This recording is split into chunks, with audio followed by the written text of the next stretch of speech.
faisait tout son possible sans sortir. Oui. Mais sans sortir, était vibrante. Même moi, là, j'en parle, je vibre. On vibre au coton. Ça, c'est bon, ça. Après s'être rencontrés, oubliez pas la note en haut. Après s'être rencontrés, au bowling, Bouboulorama, il a amené prendre un café, au restaurant Chirito, c'est pas encore fait, non, non, non, non, c'est pas encore fait, non, non, non, non, non, c'est ça venir.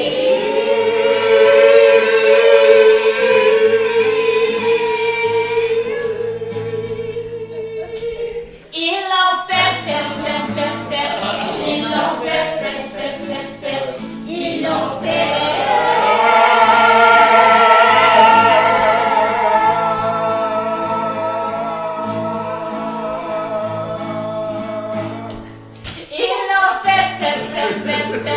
Ils l'ont fait, on respire.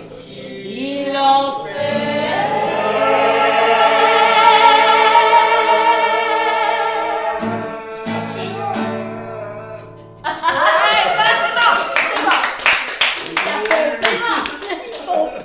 C'est ça, Donald? C'est le vrai médicament à musique.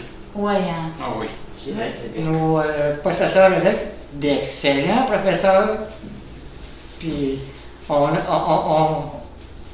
est tout simplement enthousiasmé quand on vient pas se faisant tirer l'oreille. On vient. Encouragé. On oublie les bobos et les idées noires. Les Alors- bobos, puis oui, les dîners noirs. Alors, Le c'est- stress, hein? Le stress. Parce que quand je pars d'ici, je suis moins nerveuse. Ouais. En étant moins nerveuse, mais j'ai moins mal aux articulations, c'est sûr, ça va ensemble. Ça va ensemble. Ouais. Qu'est-ce que sur votre papier? Le mot bonheur. Hein? Vous l'avez pigé.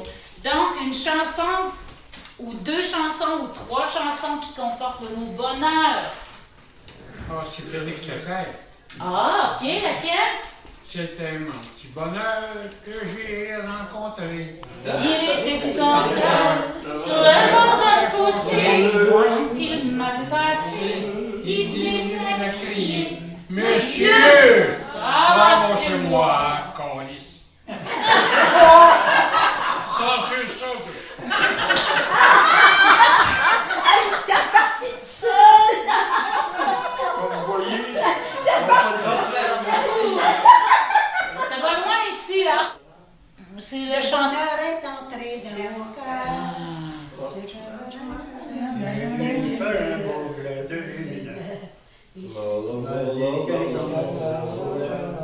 Et nos vies désormais n'en feront qu'une. Rêver dans tes bras, que le ciel serait bleu toujours. 95 Et rêver dans tes bras, que la vie suspendait son tour. Et rêver dans ton bras, un amour sans pareil, que le monde était fait pour nous aimer sans cesse. Vive le bonheur. Vive le bonheur. Un appel, un Oh, appel. yeah, yeah. L'humour, l'humeur. L'humeur. L'humeur. Je suis de bonne humeur. Les filles aussi. Je suis de bonne humeur. Je suis de bonne humeur. L'école est finie. L'école est finie. Bonne humeur. C'est le secret de savoir. C'est ça. Faut savoir garder toujours sa bonne humeur. Garder sa bonne humeur. Garder sa bonne humeur. Faut savoir garder toujours sa bonne humeur. C'est ça le secret du bonheur. Amis, partons vous sentez la paix sera bonne.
suis ton ami. Quoi qu'il advienne, je serai là pour t'écouter. Je suis ton ami. Les jours de peine, en m'écoutant, tout va changer. Oh. C'est toutes des belles chansons qu'on n'écoute pas assez souvent. Oh, ça, c'est vrai. C'est vrai. Je pense que si vous aimez ça, vous êtes capable de le faire revivre. Parce que moi, depuis que je viens ici, j'ai aimé ça, puis je me suis mis à chanter, des fois avec ma petite tablette, parce que j'ai appris. Puis quelqu'un m'a enregistré, puis là, les enfants se sont téléphonés, puis à mon anniversaire, il n'y a pas longtemps, 10 jours, là, ils ont tous reçu une feuille, ils ont appris la même chanson, puis ils m'ont tous chanté ça. C'est fin. Une chanson ancienne, là. Qu'on chante ici. Souvenir d'un vieillard. Souvenir d'un vieillard. C'est beau, c'est beau. Puis ils m'ont chanté ça avec un bouquet de fleurs, puis une boîte de Kleenex.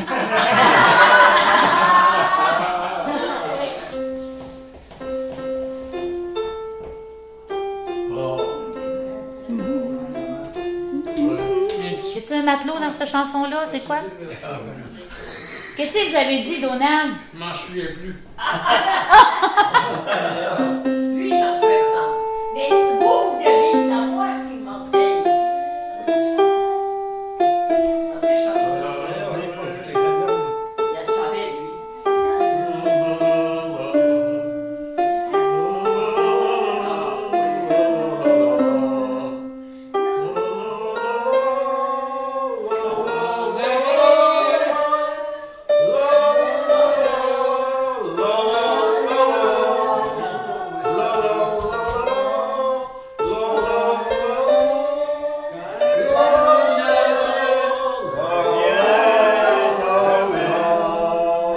Il y en a qui prennent ça à cœur, vraiment très à cœur. Comment? OK. On a une version de ça.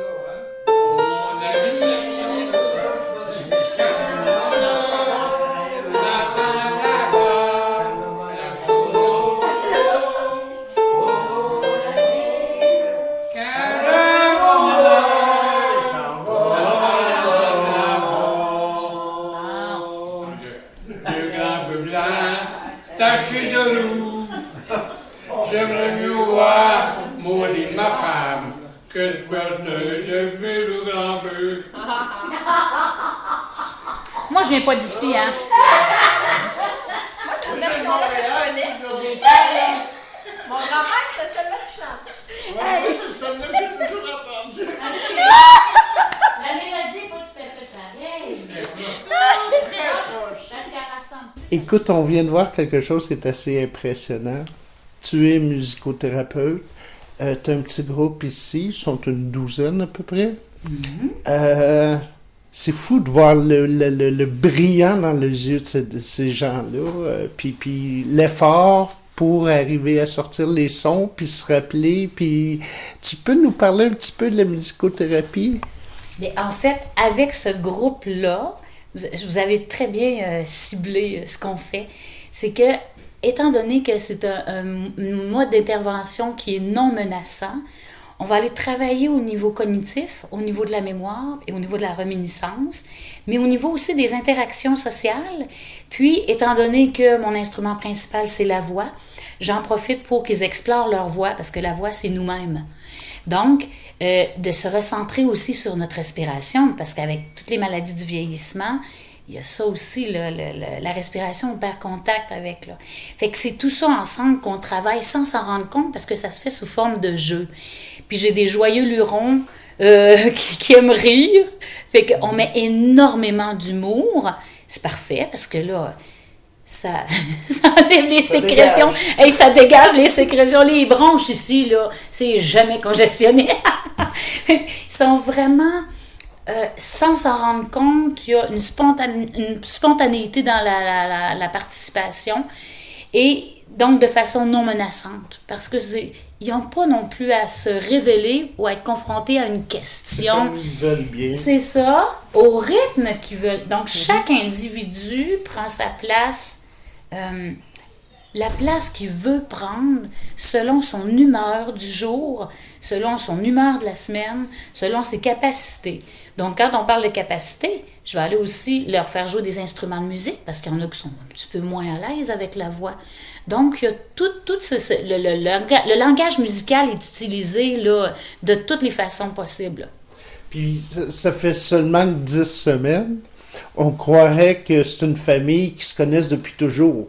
Ils sont vraiment rigolos, un face à l'autre, puis ils se lancent des petites jokes, puis c'est vraiment fraternel, là. C'est incroyable l'atmosphère qu'il y avait là-dedans. Là. Ça fait plaisir à voir. Ça fait plaisir et à entendre, hein, n'est-ce pas? Parce que quand on ferme les yeux aussi, ils chantent souvent les yeux fermés pour essayer de communier avec la voix de l'autre. Puis on me parle de communion. Puis je me souviens... il y avait un psychiatre au CHRDL qui disait, quand il était venu à un de mes groupes, il avait dit « Madame, j'ai entendu une communion. » Donc, on peut être 10, mais on dirait qu'on est 2 ou 3 à chanter. Donc, il y a l'effet rassembleur. Il y a l'effet aussi que, tu sais, quand on chante, on se met un peu à nu. Mais là, c'est un peu ça qui se passe à l'insu de tout le monde. Fait qu'il y a des petites révélations qui se font par des petits comportements de chacun qui sont acceptés tout de suite parce qu'on est vraiment dans l'accueil. On a le droit de se tromper, on a le droit d'arrêter de chanter, on a le droit une journée de chanter plus fort parce que ça va avec l'humeur. Mais ce que je pourrais dire, tu sais, le plus beau dans la musicothérapie, c'est qu'on vit dans l'ici et maintenant. Puis c'est ça. Ben, ils l'ont bien dit, là, ils sortent d'ici, ils sont plus relax. Il y a une dame qui a des problèmes, là, qui a mal, probablement de l'arthrite ou quelque chose. Elle dit, quand je sors d'ici, j'ai plus mal parce que je suis relax, je suis pas stressé. Donc, ça fait du bien, puis à bien des niveaux, là. Oui, justement, ils ont eu une feuille la semaine dernière qui expliquait pourquoi chanter, c'est bon. Pourquoi chanter, c'est bon pour la santé. Au niveau de la vibration de la colonne vertébrale, donc ceux qui ont des maux de dos, ils sont automatiquement, sans que je le demande, ils se mettent en posture idéale pour pouvoir chanter. Donc, il n'y a personne qui va être croche. Tout le monde est toujours droit parce que c'est en position d'écoute. J'ai même pas besoin de le demander. C'est le désir qui est plus fort que tout. Puis, il y a l'hormone du plaisir, hein, qui est sécrétée, qui est multipliée. Quand on chante, c'est ça, hein? C'est comme manger 10 barres de chocolat. Tout à fait. C'est plaisant. Eh bien, merci Christine, ça nous fait plaisir. Combien de personnes tu peux avoir dans un groupe?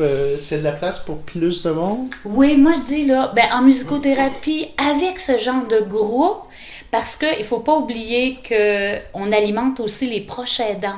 Avec ce groupe-là, j'écris une communication à chaque semaine pour dire ça a été quoi le thème de la journée, ça a été quoi les chansons vedettes, les instruments utilisés. Puis il y a un petit devoir, ça s'appelle le conseil musical de la semaine.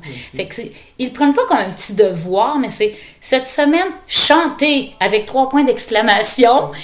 Puis, ou bien essayez de trouver vos disques. Les disques ou les CD ou les cassettes là, de l'époque de votre mariage. Okay? Fait qu'on cible des épisodes de vie aussi.